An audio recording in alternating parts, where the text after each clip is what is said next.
നിങ്ങൾ എപ്പോഴെങ്കിലും ചിന്തിച്ചിട്ടുണ്ടോ, എന്തുകൊണ്ടാണ് ചിലർക്ക് മാത്രം സമൂഹത്തിൽ രാജകീയമായ ബഹുമാനം ലഭിക്കുന്നത്, എന്നാൽ മറ്റു ചിലരെ, അവർ എത്രയൊക്കെ പണം സമ്പാദിച്ചാലും എത്രയൊക്കെ നല്ലവരാണെന്ന് അഭിനയിച്ചാലും ആളുകൾ ഒരു പട്ടിയുടെ വില പോലും കൽപ്പിക്കാതെ തള്ളിക്കളയുന്നതെന്തുകൊണ്ടാണ്? ഈ ചോദ്യം നിങ്ങളെ അസ്വസ്ഥമാക്കുന്നുണ്ടെങ്കിൽ അത് നല്ലതാണ്. കാരണം ബഹുമാനം എന്നത് ചോദിച്ചു വാങ്ങേണ്ട ഒന്നല്ല, അത് നമ്മുടെ സ്വഭാവം കൊണ്ട് നമ്മൾ നേടിയെടുക്കേണ്ട ഒന്നാണ്. പലപ്പോഴും നമ്മൾ അറിയാതെ ചെയ്യുന്ന ചില ശീലങ്ങൾ, നമ്മുടെ അറിവില്ലായ്മ കൊണ്ട് നമ്മൾ കൊണ്ടുനടക്കുന്ന ചില സ്വഭാവങ്ങൾ, അതാണ് നമ്മുടെ ഏറ്റവും വലിയ ശത്രു. ആചാര്യ ചാണക്യൻ പറഞ്ഞിട്ടുണ്ട്, ഒരു മനുഷ്യന്റെ ഏറ്റവും വലിയ സമ്പത്ത് എന്നത് അവന്റെ പണമല്ല, മറിച്ച് അവന് സമൂഹത്തിലുള്ള വിലയും ബഹുമാനവുമാണ് എന്ന്. അത് നഷ്ടപ്പെട്ടാൽ പിന്നെ ജീവിച്ചിരുന്നിട്ട് കാര്യമില്ല. മരണത്തേക്കാൾ ഭയാനകമാണ് അപമാനം എന്നാണ് ചാണക്യൻ പഠിപ്പിച്ചത്. ഇന്ന് നമ്മൾ പരിശോധിക്കാൻ പോകുന്നത് അത്തരം 12 കാര്യങ്ങളെക്കുറിച്ചാണ്. ചാണക്യനീതിയിൽ വ്യക്തമായി പറയുന്ന, എന്നാൽ നമ്മൾ പലപ്പോഴും നിസാരമായി കാണുന്ന 12 ശീലങ്ങൾ. ഈ ശീലങ്ങൾ നിങ്ങൾക്കുണ്ടെങ്കിൽ എത്ര ശ്രമിച്ചാലും നിങ്ങൾക്ക് മറ്റുള്ളവരിൽ നിന്ന് ആത്മാർത്ഥമായ ബഹുമാനം ലഭിക്കില്ല. ശ്രദ്ധിച്ചു കേൾക്കുക. ഇത് നിങ്ങളുടെ ജീവിതം മാറ്റാൻ പോകുന്ന 12 പാഠങ്ങളാണ്. ചാണക്യൻ വെറുമൊരു മന്ത്രിയോ തന്ത്രജ്ഞനോ മാത്രമായിരുന്നില്ല. മനുഷ്യ മനഃശാസ്ത്രത്തെക്കുറിച്ച് ഇത്രയധികം ആഴത്തിൽ പഠിച്ച മറ്റൊരു വ്യക്തി ചരിത്രത്തിലുണ്ടാകില്ല. അദ്ദേഹം പറഞ്ഞ കാര്യങ്ങൾ ആയിരക്കണക്കിന് വർഷങ്ങൾക്ക് മുൻപുള്ളതാണെങ്കിലും ഇന്നത്തെ കാലഘട്ടത്തിലും അത് 100% പ്രസക്തമാണ്. നമ്മൾ വിചാരിക്കുന്നത് പണമുണ്ടെങ്കിൽ ബഹുമാനം കിട്ടും എന്നാണ്, അല്ലെങ്കിൽ നല്ല വസ്ത്രം ധരിച്ചാൽ ബഹുമാനം കിട്ടും എന്ന്. എന്നാൽ സത്യമതല്ല. സമൂഹത്തിന്റെ കണ്ണിൽ നിങ്ങൾക്ക് വില ഉണ്ടാവണമെങ്കിൽ നിങ്ങളുടെ വ്യക്തിത്വം സ്ഫുടം ചെയ്തതായിരിക്കണം. ഒരു ചീഞ്ഞ ആപ്പിൾ മതി ഒരു കുട്ട മുഴുവൻ നശിപ്പിക്കാൻ എന്ന് പറയുന്നത് പോലെ, ഈ പറയുന്ന 12 ശീലങ്ങളിൽ ഒരെണ്ണമെങ്കിലും നിങ്ങൾക്കുണ്ടെങ്കിൽ അത് നിങ്ങളുടെ മുഴുവൻ വ്യക്തിത്വത്തെയും ബാധിക്കും. നമുക്ക് ഓരോന്നായി പരിശോധിക്കാം. ഒന്നാമത്തെ ശീലം അല്ലെങ്കിൽ തെറ്റ്, രഹസ്യങ്ങൾ സൂക്ഷിക്കാൻ കഴിയാത്ത അവസ്ഥയാണ്. ചാണക്യൻ പറയുന്നു, നിങ്ങളുടെ ഉള്ളിലെ ചിന്തകളും പ്ലാനുകളും മറ്റുള്ളവരോട് വിളിച്ചു പറയുന്നവനാണ് ഏറ്റവും വലിയ വിഡ്ഢി. നമ്മളിൽ പലർക്കും ഉള്ള ഒരു ശീലമാണിത്. അല്പം സന്തോഷം വന്നാലോ അല്ലെങ്കിൽ സങ്കടം വന്നാലോ നമ്മളത് അടുത്തുള്ളവരോട് പറയും. വിശ്വസിക്കാൻ കൊള്ളാത്തവരോട് പോലും നമ്മുടെ കുറവുകൾ തുറന്നു പറയും. ഓർക്കുക, നിങ്ങൾ നിങ്ങളുടെ രഹസ്യം ഒരാളോട് പറയുമ്പോൾ നിങ്ങൾ നിങ്ങളുടെ സ്വാതന്ത്ര്യം അയാൾക്ക് പണയം വയ്ക്കുകയാണ്. വായടച്ചിരിക്കാൻ കഴിയാത്തവനെ സമൂഹം ഒരിക്കലും വിശ്വസിക്കില്ല. വിശ്വസിക്കാൻ കൊള്ളാത്തവനെ ആരും ബഹുമാനിക്കില്ല. നിങ്ങളുടെ അടുത്ത നീക്കം എന്താണെന്ന് ലോകം അറിയേണ്ടത് നിങ്ങളത് ചെയ്തു കാണിക്കുമ്പോൾ മാത്രമായിരിക്കണം, അല്ലാതെ പറഞ്ഞു നടക്കുമ്പോഴല്ല. വാക്കു പാലിക്കാത്തവനും രഹസ്യം സൂക്ഷിക്കാത്തവനും സമൂഹത്തിൽ വിലകെട്ടവനായി മുദ്രകുത്തപ്പെടും. രണ്ടാമത്തെ കാര്യം വളരെ ലളിതമാണ്, പക്ഷെ വളരെ പ്രധാനമാണ്. വൃത്തിയില്ലായ്മ. ഇത് കേൾക്കുമ്പോൾ നിങ്ങൾ വിചാരിക്കും, ഇതാണോ ഇത്ര വലിയ കാര്യം? അതെ, ഇതാണ് കാര്യം. ചാണക്യൻ വ്യക്തമായി പറയുന്നുണ്ട്, വൃത്തിഹീനമായ വസ്ത്രം ധരിക്കുന്നവനെയും പല്ലുതേക്കാത്തവനെയും അമിതമായി ഭക്ഷണം കഴിക്കുന്നവനെയും കഠിനമായി സംസാരിക്കുന്നവനെയും സാക്ഷാൽ ലക്ഷ്മീദേവി പോലും ഉപേക്ഷിച്ചു പോകും എന്ന്. ഇതിന്റെ അർത്ഥമെന്താണ്? നിങ്ങൾ ബ്രാൻഡഡ് വസ്ത്രം ധരിക്കണം എന്നല്ല ഇതിനർത്ഥം. നിങ്ങൾ നിങ്ങളുടെ ശരീരത്തെയും വസ്ത്രത്തെയും എങ്ങനെ പരിപാലിക്കുന്നു എന്നത് നിങ്ങൾക്ക് തന്നെ നൽകുന്ന ബഹുമാനത്തെയാണ് കാണിക്കുന്നത്. സ്വന്തം ശരീരത്തെ ബഹുമാനിക്കാത്തവനെ മറ്റുള്ളവർ എങ്ങനെ ബഹുമാനിക്കും? മുഷിഞ്ഞ വസ്ത്രവും അലസമായ ശരീരഭാഷയും ഉള്ള ഒരാൾക്ക് ഒരിക്കലും ഒരു ലീഡറാകാൻ കഴിയില്ല. ഫസ്റ്റ് ഇംപ്രഷൻ എന്നത് വളരെ പ്രധാനമാണ്. അവിടെ തോറ്റാൽ പിന്നെ ബഹുമാനം പിടിച്ചുവാങ്ങാൻ പാടാണ്. മൂന്നാമത്തെ ശീലം, മോശം ആളുകളുമായുള്ള സഹവാസം. ദുർജന സംസർഗം എന്നാണ് ചാണക്യൻ ഇതിനെ വിളിക്കുന്നത്. പാമ്പിനേക്കാൾ ഭയപ്പെടേണ്ടത് ദുഷ്ടനായ ഒരു സുഹൃത്തിനെയാണ്. കാരണം പാമ്പ് കടിച്ചാൽ മരണം മാത്രമേ സംഭവിക്കൂ. എന്നാൽ ദുഷ്ടനായ സുഹൃത്ത് നിങ്ങളുടെ ബുദ്ധിയെയും സ്വഭാവത്തെയും ഒടുവിൽ നിങ്ങളുടെ ബഹുമാനത്തെയും കൊല്ലും. നിങ്ങൾ ആരുമായി നടക്കുന്നു എന്നത് നോക്കിയാണ് ലോകം നിങ്ങളെ വിലയിരുത്തുന്നത്. മദ്യപാനികൾക്കും അലസന്മാർക്കും ഗോസിപ്പ് പറയുന്നവർക്കും ഒപ്പമാണ് നിങ്ങൾ സമയം ചെലവഴിക്കുന്നതെങ്കിൽ നിങ്ങൾ എത്ര വലിയ മാന്യനാണെങ്കിലും സമൂഹത്തിന്റെ കണ്ണിൽ നിങ്ങളും അവരെപ്പോലെ ഒരാൾ മാത്രമാണ്. നിങ്ങളുടെ നിലവാരം ഉയരണമെങ്കിൽ നിങ്ങളെക്കാൾ നിലവാരമുള്ളവരുമായി കൂട്ടുകൂടുക. അല്ലാത്തപക്ഷം നിങ്ങൾക്ക് ലഭിക്കുന്നതും പട്ടിയുടെ വില തന്നെയായിരിക്കും. നാലാമതായി, നിയന്ത്രണമില്ലാത്ത ദേഷ്യം. കോപം വരുമ്പോൾ നാക്ക് നിയന്ത്രിക്കാൻ കഴിയാത്തവൻ സ്വന്തം ശവക്കുഴി തോണ്ടുന്നവനാണ്. ചാണക്യൻ പറയുന്നു, നാക്കിൽ വിഷമുള്ളവനെ ആരും സ്നേഹിക്കില്ല, എല്ലാവരും ഭയപ്പെടുകയേയുള്ളൂ. ഭയം ബഹുമാനമല്ല. ദേഷ്യം വരുമ്പോൾ നമ്മൾ പലതും വിളിച്ചു പറയും. ആ നിമിഷം നമുക്കത് ആശ്വാസം നൽകും. പക്ഷെ ആ വാക്കുകൾ കേൾക്കുന്നവരുടെ മനസ്സിലുണ്ടാക്കുന്ന മുറിവ് ഒരിക്കലും ഉണങ്ങില്ല.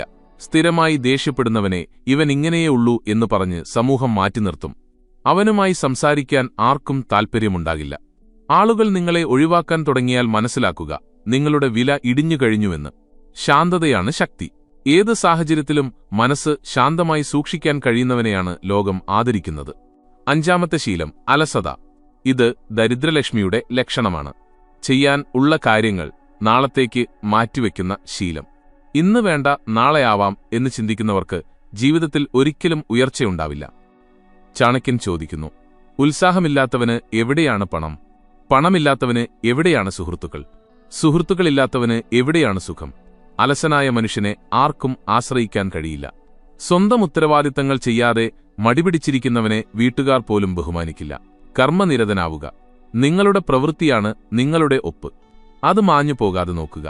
നമ്മൾ 5 കാര്യങ്ങൾ പറഞ്ഞു കഴിഞ്ഞു. ബാക്കിയുള്ള 7 കാര്യങ്ങൾ ഇതിലും പ്രധാനപ്പെട്ടതാണ്. അത് പറയുന്നതിനു മുൻപ് ഒരു ചെറിയ കാര്യം. നിങ്ങൾ ഈ വീഡിയോ ഇപ്പോഴും കാണുന്നുണ്ടെങ്കിൽ അതിനർത്ഥം നിങ്ങൾ സ്വയം മെച്ചപ്പെടാൻ ആഗ്രഹിക്കുന്ന ഒരു വ്യക്തിയാണ് എന്നാണ്. അത് വലിയൊരു കാര്യമാണ്. ഈ വീഡിയോ നിങ്ങൾക്ക് ഉപകാരപ്പെടുന്നുണ്ടെങ്കിൽ ദയവായി ഈ വീഡിയോ ലൈക്ക് ചെയ്യാനും താഴെ റെസ്പെക്റ്റ് എന്ന് കമന്റ് ചെയ്യാനും മറക്കരുത്. നിങ്ങളുടെ ഓരോ ലൈക്കും കമന്റും ഞങ്ങൾക്ക് നൽകുന്ന ഊർജം ചെറുതല്ല. ശരി, നമുക്ക് ബാക്കി കാര്യങ്ങളിലേക്ക് കടക്കാം. 6ാമത്തെ ശീലം അത്യാഗ്രഹം അഥവാ ലോഭം. ആവശ്യത്തിന് പണമാവാം, പക്ഷെ പണത്തോടുള്ള ആർത്തി ആപത്താണ്. ചാണക്യൻ പറയുന്നു, അത്യാഗ്രഹിയായ മനുഷ്യനെ സത്യം പറയാൻ കിട്ടില്ല എന്ന്. ലാഭത്തിനു വേണ്ടി അവൻ എന്തു നുണയും പറയും, ആരെയും ചതിക്കും. സമൂഹത്തിൽ ഏറ്റവും പെട്ടെന്ന് വെറുക്കപ്പെടുന്നവരാണ് അത്യാഗ്രഹികൾ. സ്വന്തം കാര്യത്തിനു വേണ്ടി മാത്രം ജീവിക്കുന്നവർ. കൊടുക്കൽ വാങ്ങലുകളിൽ, പണമിടപാടുകളിൽ കൃത്യതയില്ലാത്തവർ. 10 രൂപ ലാഭിക്കാൻ വേണ്ടി 100 രൂപയുടെ വിശ്വാസം കളയരുത്. നഷ്ടപ്പെട്ട പണം തിരിച്ചുപിടിക്കാം, പക്ഷേ നഷ്ടപ്പെട്ട വിശ്വാസം അതൊരിക്കലും തിരിച്ചു കിട്ടില്ല. 7ാമത്തെ കാര്യം സ്വന്തം കാര്യം നോക്കാതെ മറ്റുള്ളവരുടെ കാര്യത്തിൽ അനാവശ്യമായി ഇടപെടുന്നത്. ഇതൊരു രോഗമാണ്. അയൽവക്കത്തെ പ്രശ്നങ്ങൾ, നാട്ടുകാരുടെ കുറ്റങ്ങൾ, ഇതൊക്കെ അന്വേഷിച്ച് നടക്കുന്നവർക്ക് സ്വന്തം ജീവിതം നന്നാക്കാൻ സമയം കിട്ടില്ല. ചാണക്യൻ പറയുന്നത്, വിവേകമുള്ളവർ സമയം ചെലവഴിക്കുന്നത് അറിവ് നേടാനും ചർച്ചകൾക്കും വേണ്ടിയാണ്. വിഡ്ഢികൾ സമയം കളയുന്നത് ഉറങ്ങാനും വഴക്കുണ്ടാക്കാനും പരദൂഷണം പറയാനും വേണ്ടിയാണ് എന്നാണ്. ആരെങ്കിലും നിങ്ങളോട് അഭിപ്രായം ചോദിച്ചാൽ മാത്രം ഉപദേശം നൽകുക. അല്ലാതെ കടന്നുകയറി അഭിപ്രായം പറയുന്നവന് പുല്ലുവില മാത്രമേ ലഭിക്കൂ. 8ാമത്തെ കാര്യം അറിവില്ലായ്മയല്ല പ്രശ്നം, അത് സമ്മതിക്കാനും പഠിക്കാനും തയ്യാറാകാത്ത ഈഗോ ആണ് പ്രശ്നം. ഒരു സദസ്സിലിരിക്കുമ്പോൾ അറിവുള്ള വിഷയത്തെക്കുറിച്ച് മാത്രം സംസാരിക്കുക. അറിയില്ലെങ്കിൽ മിണ്ടാതിരിക്കുക. അല്പജ്ഞാനം ആപത്താണ്. ചാണക്യൻ പറയുന്നു, വിദ്യാഭ്യാസമില്ലാത്തവൻ വാലില്ലാത്ത മൃഗത്തെപ്പോലെയാണ്.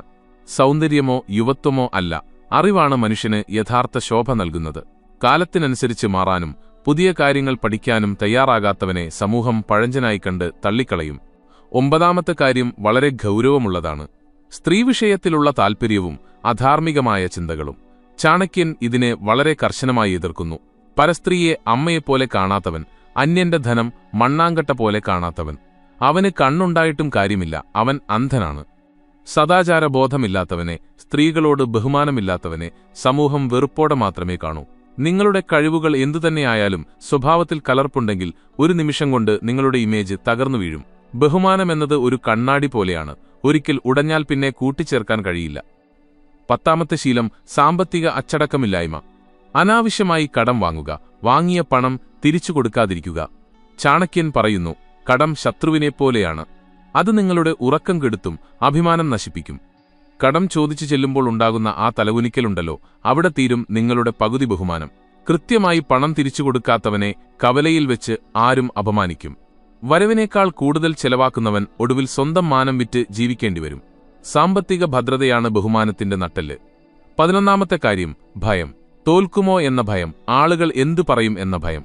ചാണക്യൻ പറയുന്നു, ഭയം അടുത്തുവരുമ്പോൾ തന്നെ അതിനെ ആക്രമിച്ച് നശിപ്പിക്കണം. ഭീരുവിനെ ആരും ബഹുമാനിക്കില്ല. ധീരതയാണ് വ്യക്തിത്വത്തിന്റെ ആഭരണം. സ്വന്തം അഭിപ്രായം തുറന്നു പറയാൻ പേടിയുള്ള, തെറ്റിനെതിരെ ശബ്ദിക്കാൻ പേടിയുള്ള ഒരാളെ സമൂഹം ഒരു പാവം എന്നേ വിളിക്കൂ. പാവങ്ങൾക്ക് സഹതാപം കിട്ടും, പക്ഷെ ബഹുമാനം കിട്ടില്ല. ബഹുമാനം കിട്ടുന്നത് നട്ടെല്ലുള്ളവർക്കാണ്. അവസാനത്തെയും 12ാമത്തെയും കാര്യം നന്ദികേട്. ചെയ്ത ഉപകാരം മറക്കുന്നവൻ. ചാണക്യൻ പറയുന്നത്, ബ്രഹ്മഹത്യ ചെയ്തവനു പോലും പ്രായശ്ചിത്തമുണ്ട്, എന്നാൽ നന്ദിയില്ലാത്തവന് നരകത്തിൽ പോലും ഇടമില്ല എന്നാണ്. നിങ്ങളെ ഒരാൾ സഹായിച്ചാൽ അത് ആജീവനാന്തം ഓർക്കുക. തിരിച്ചു സഹായിക്കാൻ പറ്റിയില്ലെങ്കിലും അവരെ തള്ളിപ്പറയാതിരിക്കുക. നന്ദി കെട്ടവനെ ലോകം മുഴുവൻ വെറുക്കും. ഉപ്പളങ്ങയിലെ ഉപ്പ് തിന്നാൽ കൂറു കാണിക്കണം എന്ന് പഴമക്കാർ പറയുന്നത് വെറുതെയല്ല. കൃതജ്ഞത എന്നത് വലിയൊരു ഗുണമാണ്. അതില്ലാത്തവൻ മനുഷ്യനല്ല.